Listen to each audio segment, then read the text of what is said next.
The WYcast is made possible by people going on the ExP homepage, www.exp.uk, and buying my albums on vinyl and CD and getting merch as well. So big thanks to everyone who has. And if you enjoy these podcasts, please consider helping out by going and buying some.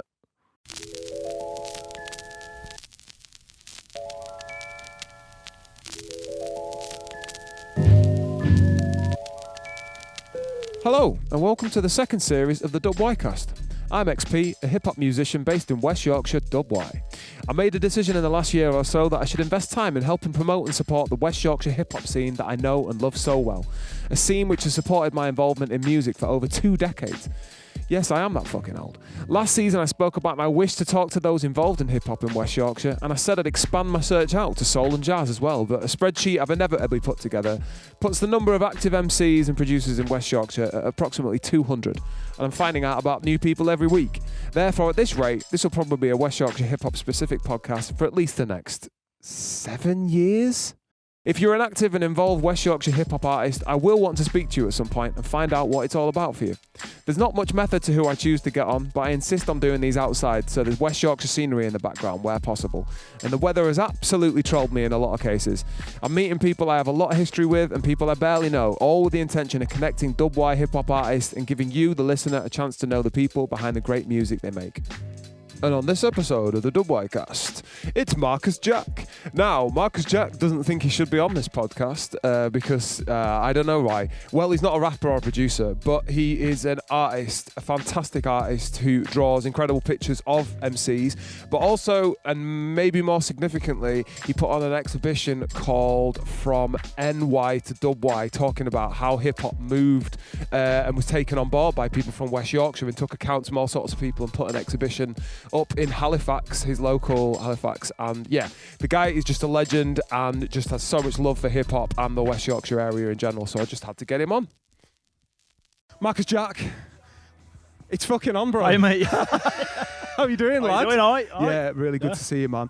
Mate, it's join you in front of this fucking metal. What is this? Do you know?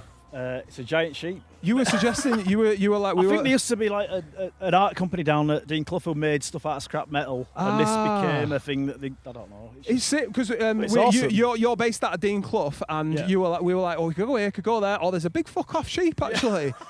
Oh yeah, no, we do actually, and also by your amazing artwork as well, man, which we'll come on to talking about later.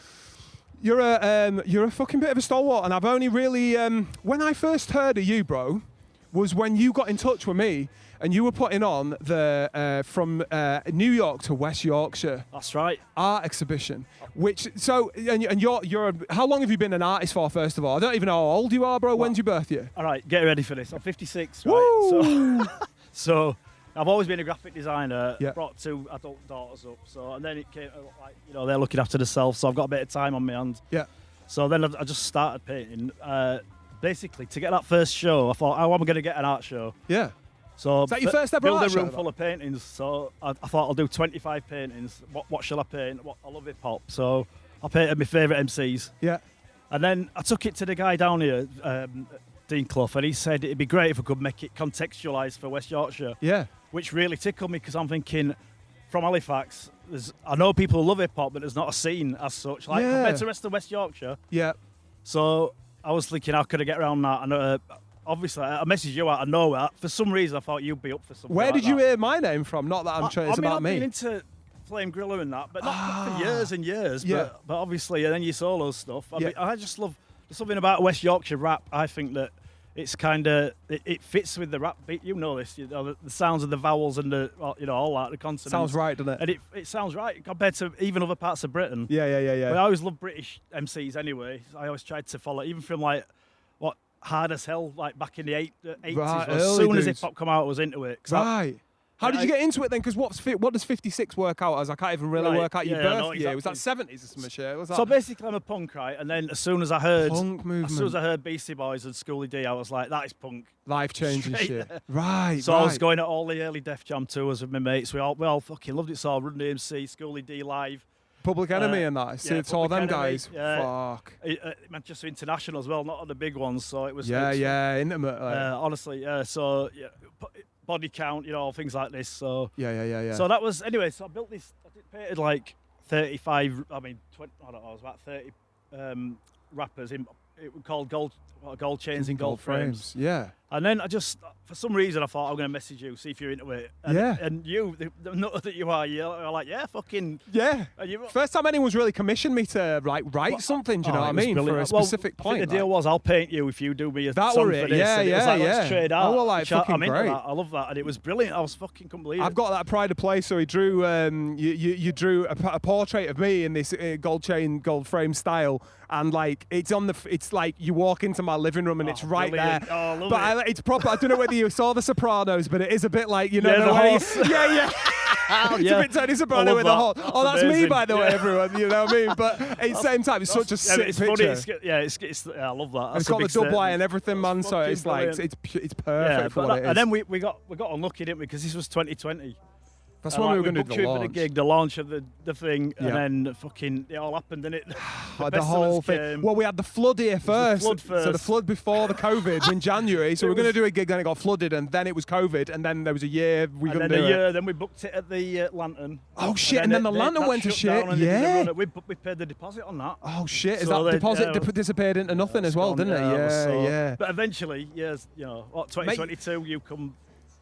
We did one in the end, didn't we? At Grayston, which started my illustrious career working with Grayston occasionally as well. Because as far as Grayston Unity goes, like, Halifax hasn't got that much going on as far as I know, but Grayston really has got it going on. As Broodnell Social Club as it's going to get, in Halifax. They're so busy with it, and they're such great guys who work there, really care about music and that. Yeah, it's a proper music venue, isn't it? Yeah. 100%, man, 100%. So, friggin' out, when did that? So you were listening to the 80s kind of hip, but were you already drawing and stuff? Were you in the graffiti movement or anything like that? This is it. I've got no background in any of the five elements. No way. Never went graffitiing. I just thought, So I'm not. I mean, I don't even know why I'm on here. I've got to be honest, but this is the sort of thing that I can do, but. It's because of your. I'll tell you. I'll go out of my way to tell you why you're on here. It's because, for starters, you're an amazing painter, but you paint a lot of rappers and bring that stuff, like amazing stuff, to life. And because of the exhibition that you did, which was like ahead of its time in that. Like later on, obviously, I talked to Monk about the Leeds Museum 50 years of hip hop celebration thing that she did, which was amazing. But actually, with your from West Yorkshire, from New York to West Yorkshire thing you did, you were there first almost, sort of, and talked to a lot of people around the way. And got their account of why hip hop mattered to them and why something from New York was resonating with people. That was exactly it. Like I say, when the guy down there, Vic Allen, Dean Clough, who said try and make it local, I thought, well, this is hilarious because there's literally no scene in Halifax. So I started exploring. We interviewed Tony down at Heavy Crates. Oh yeah, Too Cool Tony. Got talking. Or is that a different Tony? That's it. Too Cool Tony. Yeah. Danny Boys, Bane from Don't Talk Strangers. The more people we got in touch with, it unravelled this story that was just, to me, because I've never been really following it that too much, but like that closely. But it was this whole scene around the Leeds scene. It's crazy, isn't it? And you started piecing it all together from that. Exactly. So Halifax, you say, doesn't really have that much of a scene, you think, or not that you've seen. I've got to be honest, I'm sure yours was the first. I'm sure it's the first hip hop gig in Halifax. It was in 2022, wasn't it? And it took all that time before there was one. Gone. I'd be surprised. I would be surprised that that's the case. But at the same time, you're probably right. We had a regular night going at the Grayston, which was like a regular hip hop night, but it wasn't that well followed, which is. We tried to put something big on every time, but it's only so possible with so much money. And I don't know whether anyone was that arsed. They were like, there's a little bit of hip-hop, that's weird. nice. It's so weird, man. Yeah, honestly. And there are definitely rappers. So literally, I've just come away from an interview with a guy called One Jack, who's like huge in the UK hip-hop game now. And he's from Halifax, just down the way. He was like 10 minutes away. But I bet he didn't do anything in Halifax. Does he do live things? Whenever he's done live things, it's been in Leeds. And this is the story of every city in West Yorkshire. Exactly. Even the people from Bradford will say a similar thing. Obviously, there's a bit more of an established scene, but there aren't really that many hip-hop nights. Yeah. So it is about there being something in every city. It's like, how's that going to come about? Like, I don't really know, man. It's tricky. Yeah, exactly.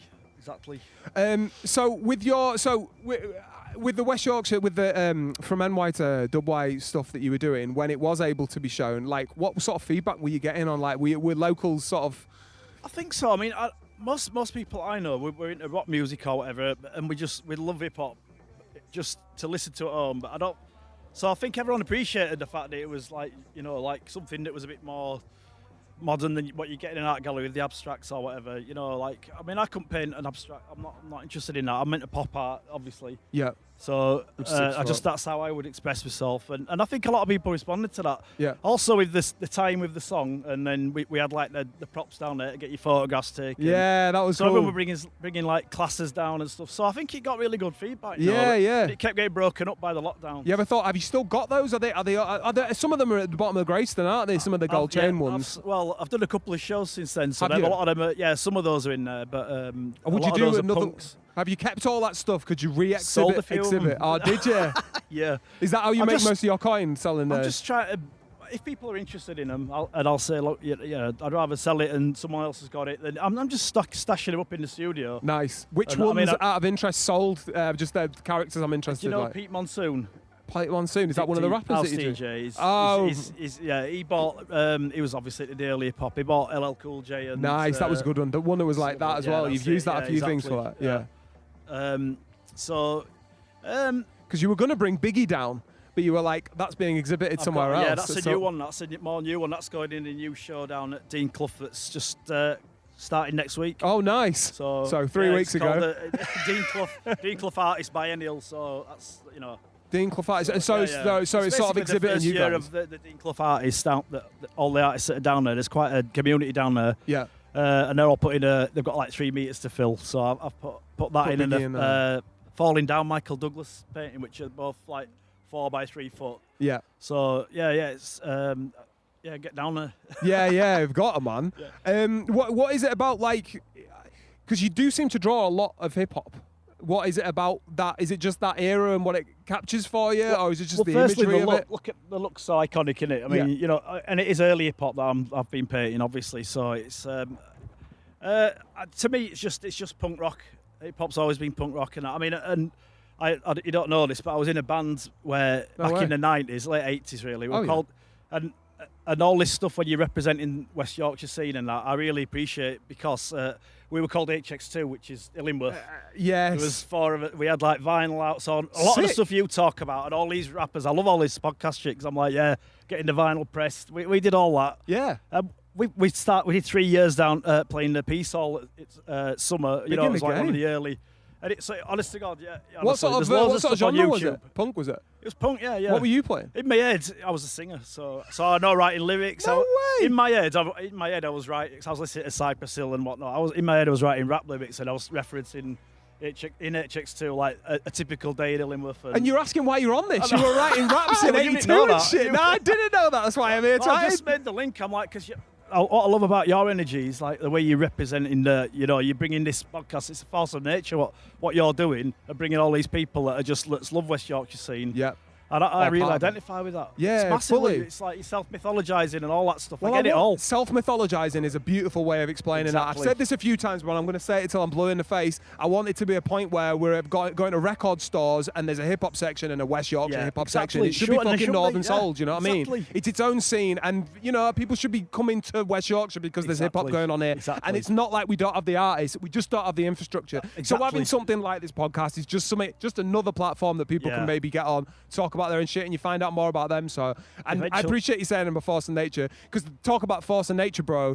I'll hit you up for some artwork that I need, because you've most recently done the artwork for my WY Wednesday night, which is fucking phenomenal, and you turned it around in no time, and you're just so frigging supportive about it. You're just like, I always love support. I don't want. I like to try and just support anyone who's doing anything locally. Even my mates who've set businesses up, I just think, like, let's get it fucking going. Like yourself, if you can help out, and I'm a graphic designer, I'll do your logo. I know graphic designers who will be like, okay, go onto my website and place an order or whatever in this way, but you're just like, no, we'll do it, we'll get it done. You know what I mean? Just it's yours, man. I want to rewind though, HX2. So that shit was like, you say it was kind of rap, but what was the sort of in my head, we were a punk band, and like, as you know, probably from being in working in studio, getting 5 people to turn up every week for practice, writing songs. It's fucking impossible. It's a blag. Especially when you started to buy houses, and so punk was our like that was our time to make music. You know what I mean? Yep. I think I'd have been slightly younger. Sorry, I would have probably been doing what you're doing. Right. I would have identified with the energy. And Yeah. I'm not if it very happened at the technical, time. but yeah, that was our. You know, to me, in my head, I was. So you put records out, bro? So you Yeah, put we records had out? an album out. We had honestly. HX2, yeah? It's all right. And There's what loads was of stuff on YouTube. What is there? Yeah. Yeah, there is. What's the lineup of the? What was the lineup of the band? What was it with guitar and drums and bass Yeah, it was sort of just thing? standard. It was 4-piece, then it went to be a 5-piece because we got a bit more punky and that. And it it came to an end really. We were doing. I think we were doing Britpop before Britpop. We were writing Nice. British stuff and then we hated all this. It was around the time of grunge just breaking. Right, and you weren't feeling Grunge that broke, hard. and then suddenly, like the last piece, all we did, it was all full of people with check shirts and gothic, and we were just like, This ain't gonna work. It's over. What sort of stuff were you writing about? I mean, not having girlfriends, you know. I mean, it was, you know, but Classic. in HX2, just a typical day in Illingworth, like, you know, I'm ringing in sick and then get the lads round and we'll go get a bus to town, you know what I mean? So, Yeah. just stuff like that. And that really. resonated with the locals then? Did you have you had a bit of a local following if you played Peace Hall and that? We did all right, honestly. There's some live footage on there. You'd be surprised. Man. What were the heights of it? We Did you were get big in on- Halifax, Did I'm you get telling out of you. Halifax at all? Was there any We like? played a load of gigs out of Halifax. I mean, we got to back then. You had to send. You basically had to send a demo tape or vinyl out to record labels Yep. to get someone interested in you. So we were doing that all the fucking time. And then I think the closest we got letters from Factory, and we got, you know, there's a fellow at Virgin Records said, if you get a gig in London, we'll come and see you. We're interested. Nice. And then they got bought out by Sony and we Dope. lost contact. You know, and that's your chance with it. Back then there was no Still same now, man. MySpace. Still same now. A chance will disappear in a second for no MySpace, reason. There was no way of doing. I mean, now there's so many ways you can get out there and stuff. There is. Bandcamp. I'd say it was saturated, and you must feel the same way because it's like there is. I mean, you can reach anyone in the world, but like it's still really difficult to do that. Yeah. And all the websites are kind of built to stop you being able to get your stuff out there. Exactly. How do you find putting your because you sell your amazing artwork through Etsy and stuff online and posting on your Instagram? Do you find there's a lot? Do you manage to get lots of new customers through the internet? The Etsy page is just mostly prints and postcards and plates and that stuff, mad stuff. Dope And I've taken any original artwork off it since the fucking government have brought in the side hustle tax. What's that side hustle tax? Oh, right. So if you're making money outside so of that. Etsy will send all figures to the government. eBay will send, if you're selling shit on the side. So I'm not selling anything like that. I'm selling it personally now. Yeah, just for I'm people. not fucking paying, you know, and it's something like over 2,000 you can't. No, which is you don't want ridiculous. anything with that, man. Like, So it's I took everything off, you know, original. So it's just direct messages and that, you know, really people who see stuff. Is that for sale, you know? So I'm not that much of a hustle, I've got to be honest. Yeah. You got full-time work outside of art then? Or Yeah. Are you I in work art? at a printers, so. Oh, yeah, okay. Yeah. Do Which is handy. do you use the printers for your own printing? Yeah. Oh, that is handy So then. yeah, it is. Yeah. So I mean, working on another show coming up now. That's going to be part of the Town Festival again, which is again representing Halifax, where it's called Radical Halifax, which is Michael at the Grayston's got us in touch with this historian who was like, this is really off the. No. This is exactly what I want. Right, this is what we're doing, man. And it's like he's researched people who either did speeches in Halifax or were from Halifax. So, for instance, there's Ralph Fox, who was part of the socialist, movement over here, and he went out to fight in the Spanish Civil War, losing his life. Right. Fella from Halifax went out to fight that cause. You know, Frederick Douglass is like he was a slave in America. He escaped, came to Britain, right, and he did speeches at the YMCA building in Halifax. Mental, brilliant, amazing stuff. So we've got a few things like another one. Like I've added this one because I'm like, this is a bit mad as well. Because I used to live in the flats in Mixendon, Illingworth. Yep. And there was always a story of Christy Moore, like the folk musician. He'd lived there for about 10 years, and he had he lived in Halifax, loves it here. Residency at the Plummet line. So, but he was a very pro. So it's like a proud Halifax kind of all those people, man. Mary Taylor, early suffragette, all from Halifax. So this is quite an interesting little project. You do always seem to be depicting, if it's not a hip hop kind of dude, you're always depicting kind of very socialist, left wing kind of dudes who are like, or punk kind of guys who are like. Yeah, try to. Yeah. I mean, and a lot of it to me is to do with promoting Halifax and the vibe of Halifax. The second show I did, I nicked the title from the Ice-T movie. That really connected with me when he did that, The Art of Rap, something from nothing. Yeah. And I called it something from note to make it. Yeah, I'm having that. So Yeah. So and I just painted people in Halifax who were creating and doing stuff. So there's Gacha graffiti artists, and so that was another. It was small appeal, but to me it was important that these people who are doing shit in Halifax. Well, this is kind of why the WY podcast is so relevant to you, bro, because you're putting Halifax on your back there. What is it about Halifax? Is it just like a love of it from being in it all the time, or feeling like it's an underdog, or what? It's obviously steeped in history.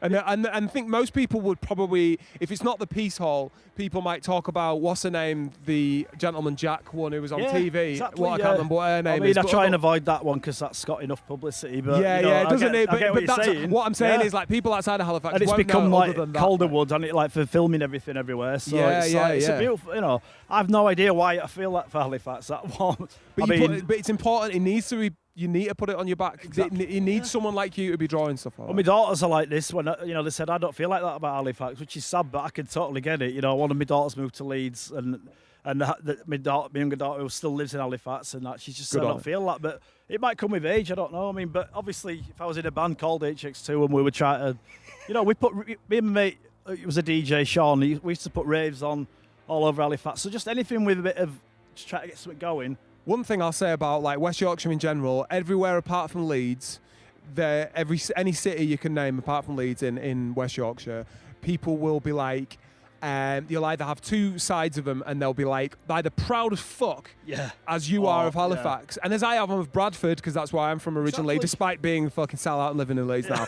But or you'll get people like, oh, shit round here, there's no on round here, and that attitude breeds all the shit. Yeah, exactly. Because there's nothing stopping cultures, and I know people who are like super passionate about Bradford, and they're amazing at what they do. I know, just off the top of my head, there's a poet called Kirsty Taylor, I think, who is based out of Bradford. She's a playwright as well. She's absolutely phenomenal, and she's always putting Bradford on her back. Yeah, and it's just like it makes you proud to be from there, and hopefully it changes the opinions of the people who are like, oh, shit round Bradford, or shit round Halifax. Yeah. Like, it's shit until you make something of it, innit? Like, and I mean, talking of that, there's a spoken word poet in, one of the ones that I painted, the Summit from now. He's from Lynmouth as well. What's he called? Kieran Higgins. Oh, okay. Who does like poems about music, and he's got this Spitfire.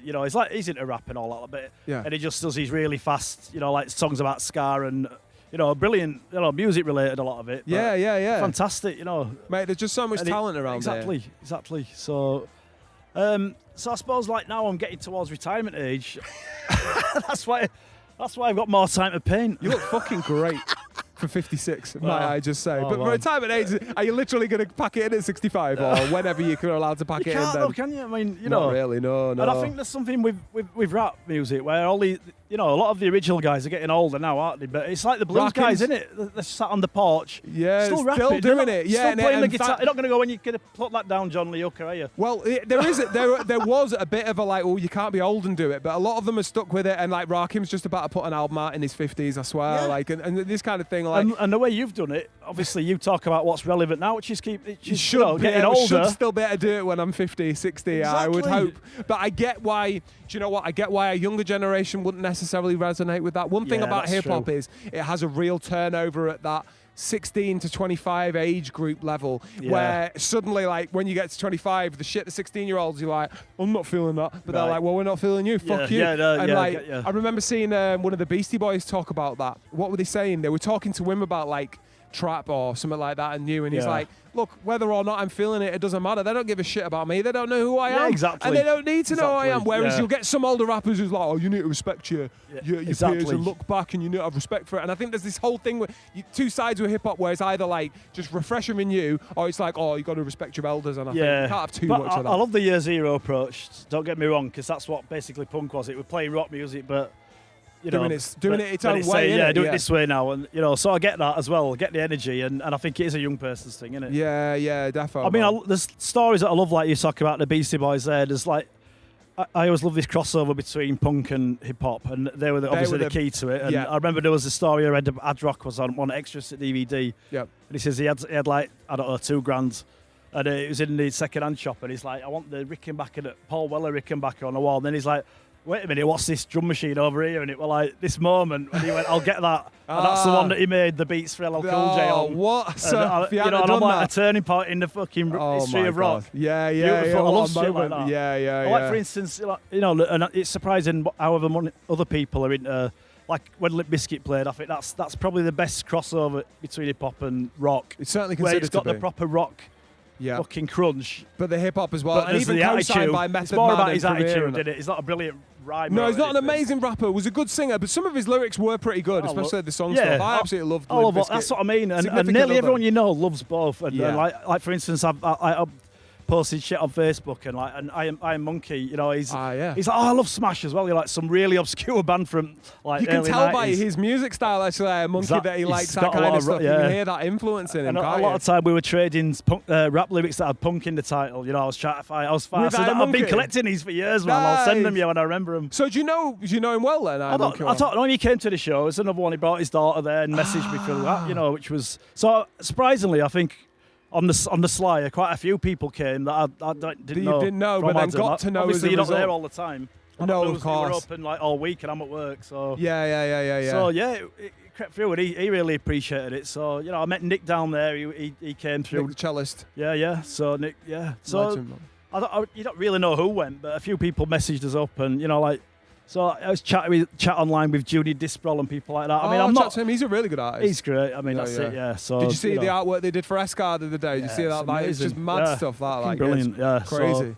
And I always just try and anyone who's who tickles who's on the scene. I try and support them through the Bandcamp like you do. Man, that can be. Do you know what? That is so fucking important because people will give it as much of as a like on a story on Instagram, maybe, but like to actually get into the Bandcamp and help with that in any way, or turn it to the gigs or whatever. Man, it's so important to the scene because it's just that level of encouragement, but also like making a few quid from your music and your art is like because like being able to sell a piece is. You can't really do that with hip hop in the same way. You can't write an album and hope it'll sell, but it won't necessly in the same way. There's no put it out there, man. But this last one must have done all right for you. It did okay, yeah. It did too. Support Bubble, it went all right, man. Yeah, it were doing all right. The video, it was fucking great. Yeah, the zombie one, that was cool. I actually just came back from the place at Allen Brickworks, which is another Halifax spot. All right. You've been down there. Brickwork, yeah. Because quality for graffiti and stuff like that, and it just gave that perfect vibe of like.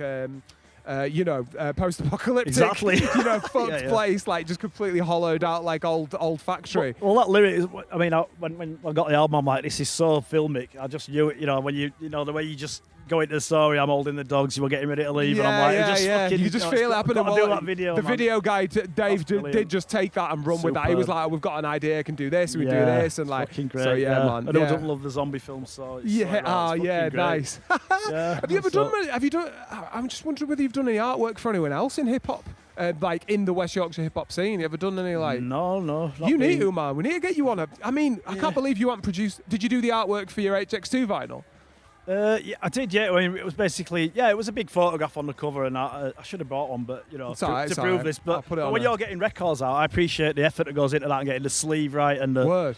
But I mean, back then it was just a lot different because it was just we just thought let's get fucking 200 quid together each and get 1,000 pressed or whatever. Yeah.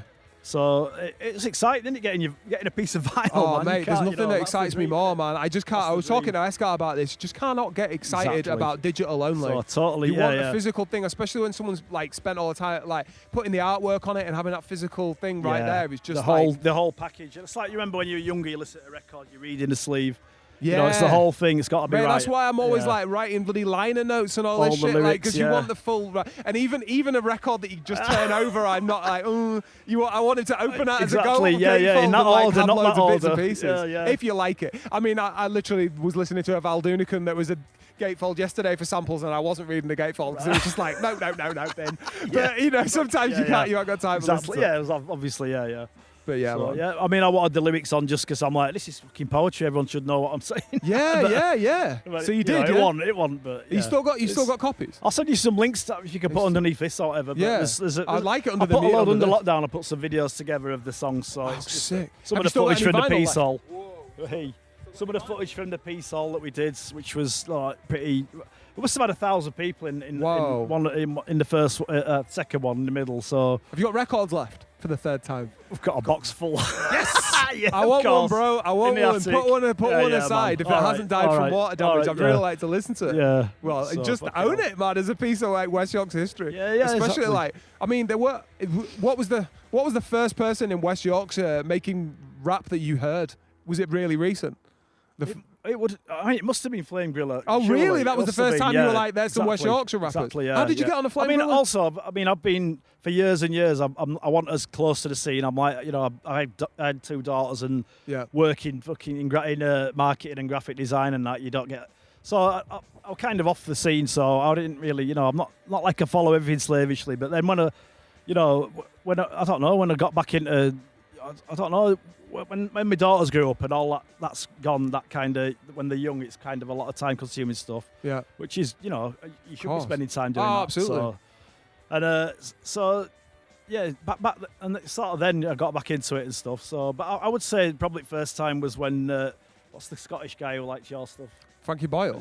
He posted about it. Yeah, it's funny how these things happen, isn't it? Yeah. It's funny what links all matter. It's a fucking old West Yorkshire scene. Yeah, so I was really late to the party, man, but Mate, it's absolutely fine. I don't really know how to get music out there, and this is one of the barriers for like all musicians. It's like, how do you get people? How do I get to you? You might. Exactly. There's thousands of people out there that will appreciate it like you will, or get out of it what you got. How do I get to them? And with the Frankie Boyle thing, like, and DJ Format, and then Romesh, they're the only 3 that have like had enough reach and then liked our music to tell some people about it. And I've ended up with long-term friendships from people who listen to the music for the first time. That's amazing. It's so fucking hard to get out there and let people know about your stuff. Have you been co-signed by people in order to like get your art out there? Like, did you find it? I'm just struggling on Instagram like everyone. Struggling on Insta like every cunt, and then try to blag a bit of wall space now and then. I mean, it's good to do a little. I mean, I probably shouldn't have sold some of those gold chains paintings because I did a couple of pop-ups after, which were quite, like the one that you did. It became a pop-up after.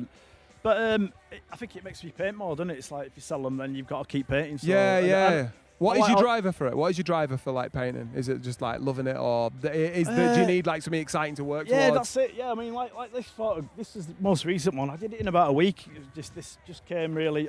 Just shit that I like, really. I mean, this is the Beastie Boys one's got the lyrics to Gratitude written over them. Yeah, that's sick. So I love that you do stuff like that. It's cool that you got kind of put a song title on it. I mean, Beats to the Rhyme was a fucking, I don't know if you know it, but it was a really underrated song by Run DMC, and it's got this brilliant whistle sound in it, like from '88 on Tougher Than Leather album and that, and it's just so. It's funny because try and make it relevant to a song, I'm a generation, and I cut off. I probably start about '93, right? And officially 96, but like obviously I went back a couple of years. But anything that's like earlier than '90, I listen to and I can't get down with it as much. There are obviously some really good songs from that. I can imagine that. I know Run DMC stuff from back then. The thing is, like, I mean, the '80s was, it was awful. I was too young for punk, but I love punk, so mid '80s was just fucking Live Aid killed it all. It were all big. Queen came back and Status Quo. Mid-80s, Live Aid killed it all. It did. Right, okay. It just drew a line through the 80s, and it was just fucking massive sounding, Simple Minds, and I was like lost. And then as soon as obviously house music dropped, and then hip hop, 87, 86, 87, it was just, that's fucking us. That we were just changing, like going to every gig we could. Like I saw Schoolie D supporting. Some of the things that we saw then were just so amazing because he supported Big Audio Dynamite. Oh yeah, which is like obviously full of rock people, but Mick Jones was in all them. So I saw him in Liverpool, and Schoolie D comes on. He's got the Kangol on, the big massive rope chain, no shirt, stood there like this, shades on, like the fucking in front of a load of rockers. First line he sings to this whole crowd. Rock and roll living is a thing of the past. So all your long haired faggots can kiss my ass. I remember this, but I've heard about this. And then. Everyone just started throwing drinks and they complaining. DJ's records weren't playing, so it was just like, I'm like, that is the most fucking punk rock thing I've ever seen in my life. Fuck you, it was man. Fucking brilliant. He went off and done half a song. Amazing. It was fucking great, though. I've heard that story. So that's how iconic cool. that is. I was there, man. That was fucking. You were there for that. I'll tell you what, we were at the Liverpool riot. The Beastie Boys one was at that. That was mental. I think it was full of football because they've been in the tabloids. I don't know you won't remember all this, but.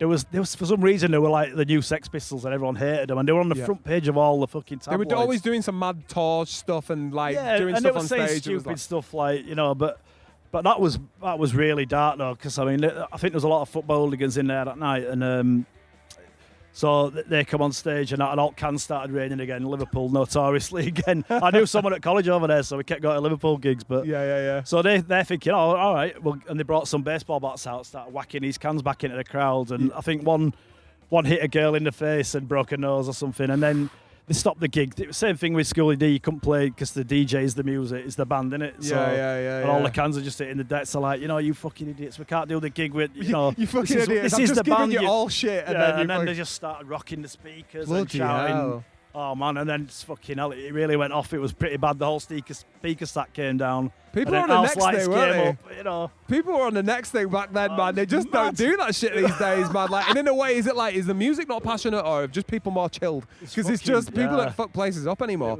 I mean, Euros are going on right now, and no one's there's no reports of English hooligans anymore. What the fucking what world are we living in? It's a fucking outrage. I don't know. Yeah, it's funny. Yeah, that was pretty bad. They were, and by the time the lights were up and police were there, they were singing Liverpool 1, Beastie Boys 0. All the crowds like it was. So again, it was just more punk attitude. It was like So I was like, this is my punk. Yeah. Another time, we saw Public Enemy at the International, and this was like they'd done all the Apollo gigs. We've seen them with Run DMC and LL Cool J and whatnot, Eric B and Rakim.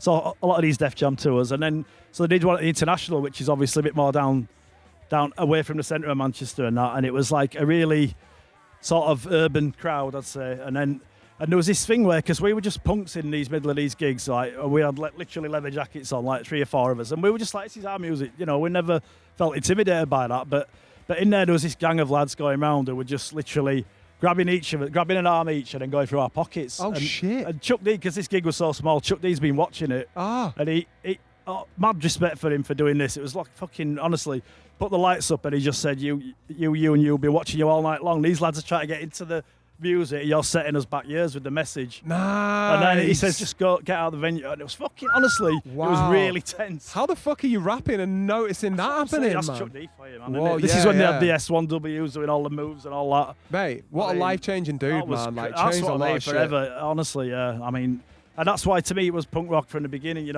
obviously you'd see MCA with the leather jacket on. I'm like, that's just us. Yeah, it's just literally us. 100%. So that got me in. That was the gateway. I think hip hop's lost its edge in that way. I'd say even the stuff that's like on the cutting edge of, the stuff that's being listened to the most. No one's saying fuck all, really. Yeah, no one's no one's calling out any politicians, so to speak. Or like just tearing the place apart, or like I don't know. I don't know why that's the case. It's mad, isn't it? Yeah. I don't know whether there's a hunger for that kind of music anymore, or there's enough of it. Yeah. 'Cause you can still listen to punk rock, obviously. So if you're feeling in a punk rock mood, or you want to get there's still plenty of music that from that era that does that. So it's almost not needed, is it? Yeah. I don't know, but there's so little hip hop that's like. That's it. Yeah. From the beginning, it was like that, wasn't it? It was, the stuff Public Enemy did was just so eye-opening for everyone. Yeah. Because I ain't heard a single rapper in the UK talk about like what Suella Braverman did in terms of stopping people protesting and stuff. I don't know if that is a bit of a larger thing. I mean, getting me onto politics is a bad idea, but I think there's in general people like we've got a Venn diagram. These parties are the same. No, I don't think it's the big agendas going on. Labour and Conservatives. Labour are going to carry on doing, and even through the lockdown period, there was no opposition to anything. There was no discussion about is this the right thing to do? No. And that's when it sort of opened my eyes a lot. That And I'm thinking now, Starmer's just saying nothing so he can get elected. And I'm like, what the fuck do they believe in now? They don't fuck all, man. I was like everyone, 97, I was up all night, I went to work, I was like fucking Tony Blair's in. Hallelujah. I lived through, the whole youth was the Tories, and I thought, this is fucking it. And it was for a while, and then look what happened. I know, yeah. I like now Starmer's pro-war, and, so... And I think kids are just writing it off, just saying, fuck politics, I can understand why, and it almost plays into politicians' hands, like letting, That's the thing, yeah. And I've even got to the stage, right, which I never thought I would, which I hate The younger me would be like, "You look at, I don't want to vote. I just can't. I've got nobody, and that's terrible. I've never been like that. You can always go green, man. Go green. Yeah, They're not cunts, and everything they stand for. I'm like, yep. So, and I think voting green. I mean, this will probably come out before. So yeah, vote green. Fuck it. Because they're not getting in, but they'll keep Labour keen. Hopefully, if they see like loads of green, you'd wish for MPs, but lots of green votes coming through, they have to stay keen to all the things. And I don't even mean environmentally. Greens are like looking out. They're pro-Palestine and stuff like that. They've got lots of things in their manifesto that are positive. It's just that people won't turn to it. And Labour are, and similar to Conservatives, are got millionaire donators in weapons and fossil fuels and all the rest of it. And the Greens don't. They're not going to change anything. The Greens don't have that money. I'm a Green member, and I get emails from them constantly, and it's like, "Do you want to be an MP in your area? Or stand as MP?" And it's like, "Geez, I'm just That's some your guy, next man." Move, man. That's Yeah, fuck that. I'd like it, but I'd just be like, I'm smoking a lot of weed. I think I would be in the paper discredited. I've been discredited immediately. With conviction, say the numbers, and then it sounds like facts, doesn't it? It's like, did you know that? Too many skeletons in my closet for the Green Party. Yeah, that's another point. That's the problem, isn't it? That's the point. Yeah. But yeah, they need supporting, and it's not. But we should get over that skeletons thing, shouldn't we? Because then you need normal people in politics. Because otherwise, it's just the same fucking twats round and round on the fucking thing. Yeah. And where's the hip hop? Coming back to my point, where's the hip hop out talking about it? I just think they've given up on it. That's what I'm saying. The youth have given up on it. There's no interest. And it's like, I personally think that. I don't know, mate. I mean, I think you're right. I think it's a frigging shame, man. Yeah. Especially in West Yorkshire when there are such downtrodden areas. We were talking about Halifax before, Bradford and stuff that aren't getting the support that they need from the government or whatever, and especially since the EU went. Yeah. Like, what the fuck, there should be people in these areas talking about those things. Exactly. I mean, it's just a boring topic now, I think, isn't it? Because for the kids, I mean, I'm just from their point of view, it's like, oh, fuck it don't make any difference to my life. You're right, so, and I hate being apolitical. I've always been, I'm thinking we should be able to change this from ground level, but I don't even know anymore. I don't think there'll be any different when Labour gets in with the landslide.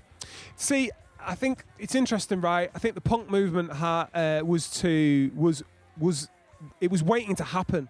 It needed to happen. It was bubbling under. There was a lot of nothing's going to change. A lot of stress, and punk really helped bring that to a head and push a lot of things. And I feel we're overdue a punk movement. Oh, Do yeah. you know what I mean? If things are coming in circles, we're looking at 50 years or whatever. Anyway, it's just like we are overdue a punk movement, and I feel it's going to come from a genre of music where people will get on board with it, and they might dress in a certain way and act in a certain way, but the vibe is about a certain thing. I'd say the last big movement in Britain was the rave scene, wasn't it? And then they crushed that. Yeah. So quick did the Tories, didn't they? Like the repetitive beats and all that shit. Yeah.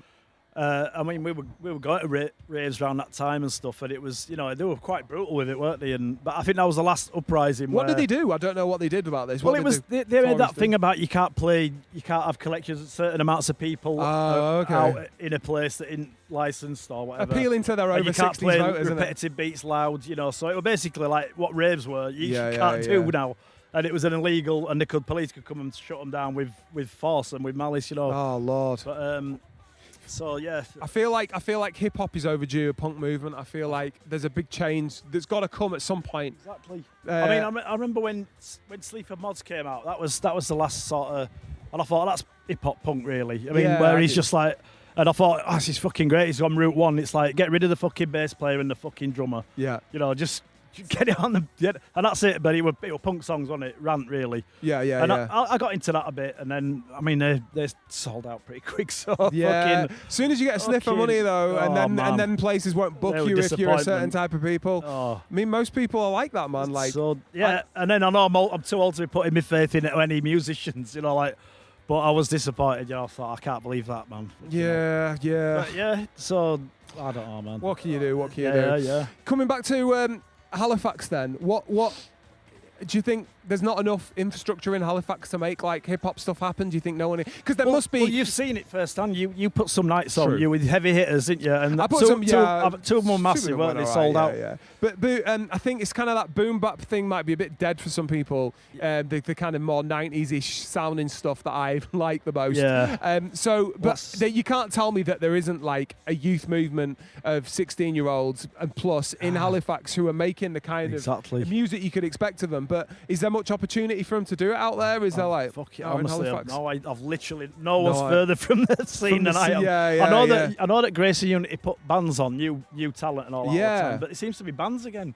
So there's no one like coming through just saying, "Oh, I've just said MC." I mean, I just find it so weird, really. I mean, I'm just glad we've got a bit of a mention for Halifax on the whole West Yorkshire scene. Yeah. But everything seems to be happening everywhere else. I know you mentioned the rapper Jack. Today, One Jack from Halifax. So One Jack's from Halifax, and then there's a guy called Scott 3. It's Scott 3 as well from Halifax, and he's like. But I bet they're making music. They're going elsewhere to do it. They're recording and making most of their live stuff's happening in Leeds. Yeah, and that's the story of Halifax, man. Yeah, Leeds has got good infrastructure. Well, the story of hip hop, as I've said a few times on this podcast, is like maybe Leeds, but then London. And like London's really where you need to be if you want to make a career, and it needs to be that. Halifax has got the buzz that Leeds has got, and then London isn't as much of a pull for people in Leeds because there's enough stuff going on. But I don't know how we get to that necessarily. I can't without see that. like you can't see that. Yeah, I can't see it happening. But I wouldn't do, would I? I'm 56 painting in the fucking no studio excuse, down man. It's no I excuse. barely go out anywhere, as you know. You keep saying, "I'll see you there," and I'm like, why do you never go to the gigs that you're meant to go? All the hip hop happens in Halifax. I've got social anxiety, man. I'm not kidding. I do find it really awkward, man. Man, you're doing something. I mean, we're nervous about this, obviously, man. Yeah. So, I find it awkward sometimes, and I feel shitty because I meant to come to the rooftop thing and hip hop all night on the rooftop of Grayston. Didn't even send me apologies. I'm just like, it's fine, man. It's fine. When I saw that people were there, it were going all right. It was a right do. Yeah, it was chilling. It was chilling. It's nice that he came and got you to do that. Yeah, it was really nice to be asked to play some hip hop. I mean, Halifax is beautiful. I mean, with you two meeting, that's a good because he's got a lot of energy. Michael, he has, and Tom as well. He's Mr. Halifax, really. He's trying to do deals with. I mean, the peace hall and all. There's a lot of stuff going on with that. I hope he's successful with that. Yeah, that exactly. Like, obviously, because it affects all the bars around the peace hall before the gigs and that. And he sort of organised this thing where you could put up when you're buying a ticket to get a peace hall gig, you could make a small donation to local venues, which is and it seems to have not been on a lot of the ticket things. So it's an ongoing situation, but it feels a bit like Halifax. I mean, I was at Grace Jones on Saturday night, which was fucking. Was that peace hall? Yeah, nice, absolutely brilliant. Honestly, the band was tight as fuck. Really tight. Because obviously Sly and Robbie did a lot of her music, didn't it? Oh, right, did he? Super, right. They were just a great band, and she's fucking off the scale for a. Like 76-year-old diva or whatever. Sly and Robbie or Sly and the Family Stone guy? Sly and Robbie, like the reggae bass and guitar guys that did a lot of the Island Records stuff. And they were very tight on like My Jamaican Guy, that kind of digital reggae sound, which was. So it was a lot of that reggae kind of vibe, was there? Yeah, that's a lot of her songs are like that, aren't so you'll go to Grace Jones gigs, but you won't go to mine. Exactly. Fucking sell out. I mean, Amazing, man. You've got me. Now, the good thing about the Grayston is that people are travelling, bands are travelling up and down the UK, and they have to stop off at Halifax now. Like, they have to stop off at the Brudenell Social Club in Leeds. Exactly. And that alone is great, because then people have to come to Halifax to go and see them, and then more people are coming into the town. Exactly. And that's only the positive way. And I think because Michael was really positive about a hip-hop night I was trying to put on there. I called it the pop-up hip-hop.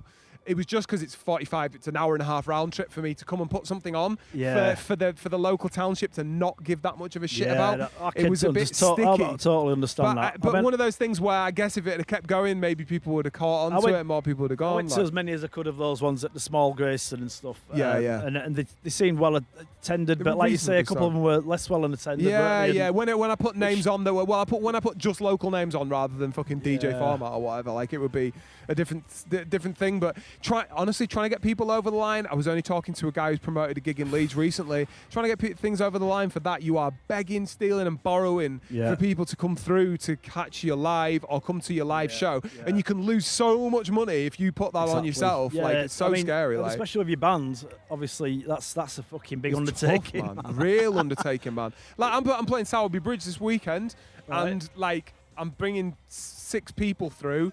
And like, I'm just about giving them petrol and some food out of it all, and it's like, and even then, I'd say they're paying us reasonably well. Exactly. But it's still between 6. It's fuck all. Yeah, I mean, nothing seems to have changed on that front since we were in a band. You know, we go like we play for petrol, but I remember we played this pub in Leicester, and I had the van, drove down there, did this gig. It was in an open air beer garden. It was summer and night. It was really nice. Did the set, and we're like, yeah, right, can we have the petrol money, and we'll, you know, a couple of drinks and we'll get off. And he's like, you're doing 2 sets. And we were like, we've played all the songs, you know. So I went back on stage. I'm like, we've got to do another set. So we were doing like cover versions. I'm like, we need to do another set to get the petrol money to go home. Amazing. And we were doing like Wild Thing and stuff like this. And they're like, people started throwing money at the stage. I'm like, just get off. I'm counting it up. I'm going, that ain't enough. We're doing another one. You know. So in the end, it was a fucking funny night. But yeah. You know, you got to make that good sometimes. Keep throwing the money. We did one at Grayston, and we were doing a collection for OP1 so we could get him back to Corby because it was a long way. And it's like, that's a trek, isn't it? Yeah, it's such a trek, but like, there isn't that money in it. And this is no disrespect to the Grayston or the places that booked us for Sowerby Bridge. It's just like, you pay what you can pay, but it's like pubs are struggling more than ever as well with prices and stuff. Like they're getting fucked over. Like, so. Well, like, that used to be, were always a problem then. And it doesn't seem like there's a lot more money in it. But like you say, the amount of people in the pub and who's drinking is what depends on what money you can pay in it. And isn't it?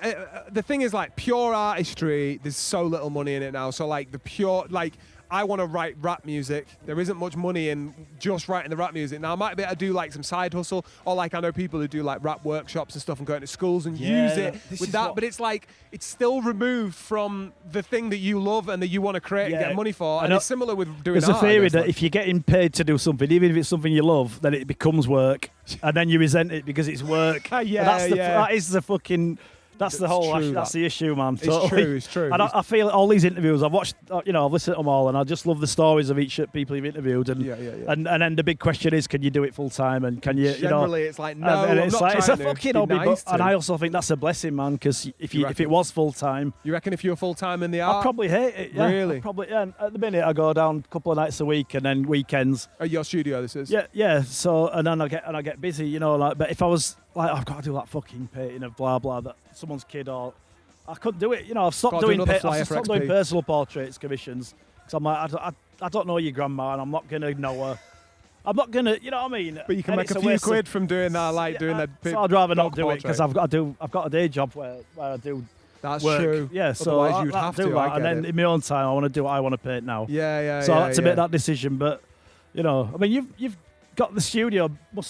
So you've basically cracked again, it. that's kind of, well, I don't get my full time. It's not my full time. And like, I do a bit of e-commerce as well. That's got nothing to do with music as well. Right. So I make a few quid from music here and there, and studio and stuff. But I charge 15 quid an hour. I've been charging 15 quid for 10 years. I've not inflated, but like, there'll be people who've been with me for fucking 8 years, and then I'm like, it's 20 quid an hour now. I'm just like, nah, it's fine. It's 15 quid. They'd probably be okay with it, but it's just like. I enjoy it. I only record people I enjoy working with. I do turn people down, and I've banned some people who took the piss. I mean, when we were in the studio in '89, like in Bradford, Fulton Street, it was. Oh, sick. Where Television used to be. But that's the era that we're from. But it was about that per hour then.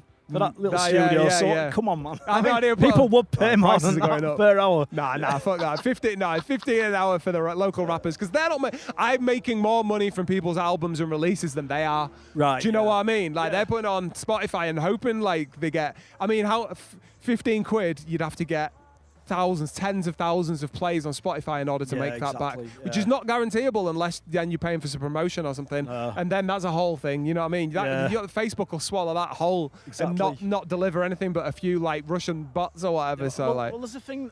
there's a thing that there's another guy that I know. He's another one of the local talents. My mate's called Sean, but he's a folk musician. Oh yeah, Captain of the Lost Waves is called as a stage name, and he does really all right. He's getting been albums out for years on end, and nice. On that scene, a bit steampunk and that kind of scene, but he's got a great, really loyal following and that. Amazing. And he just put a new album out, and he's called, and he put a little promo on Facebook on the song, like 20 quid. Just to get, reach some new, because he's like, I'm sure these algorithms are a bit fucked and it's just the same 5 people and you'll know all this. I do, So he did a little promotion of this song, like my new song, it's on Spotify. Spotify's took the song down because they're saying it's been fake promotion, So even that now, I'm like, he said I put 20 quid on it. Another lesson learned, and it's like, how the fuck? How has it got to that point? It's like I was telling my daughters, I met him in Leeds the other week for Father's Day and that, and worked near this bar where I used to live in Leeds and in Bridgewater Place for a few years, and then I said I came to this club once with a mate and we were trying to get in, and they went, you can't get in without women, and we were like, how are we going to meet women if we can't get in a place?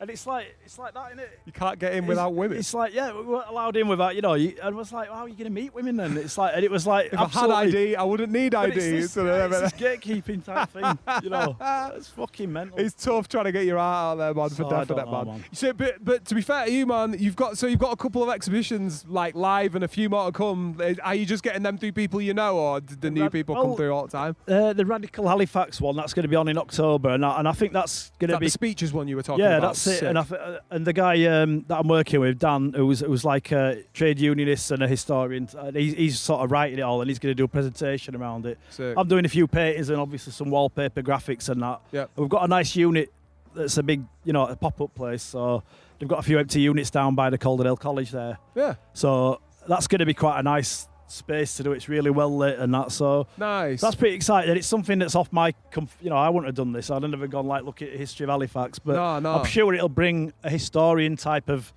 person into, like my uncle, for instance. He does a lot of family trees and researches of stuff like that, so he's like, then people are interested by it, and then you're like, Mary Halifax, Taylor, so it might be a whole new 60s plus.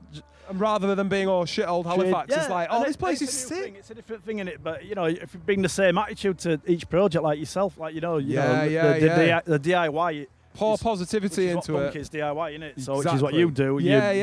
Like this thing, you're like, let's do a podcast and we'll make it work. And these are going to be like important documents, just leave them and just see what happens in 10 years' time at least. The views creep up. Yeah, exactly. Defo. All right, brother. Well, do you know what? I think I'm going to wrap it up there, if that's all right with you. But I've had a really good conversation with you, Marcus. Brilliant, mate. Keep doing your amazing artwork, bro. And thanks for joining me, man. Thank you, man. So that was Marcus Jack, an absolute hero. Thanks so much to him for joining me. Please go and hit up, especially his Etsy. He's got stuff for sale, or go and commission him for some artwork, or go and check out one of his exhibitions, or just send him your music. If you're a West Yorkshire hip-hop producer or MC, he will want to hear from you, and he'll want to listen and support and check you the fuck out because he's a hero. So yeah, big up.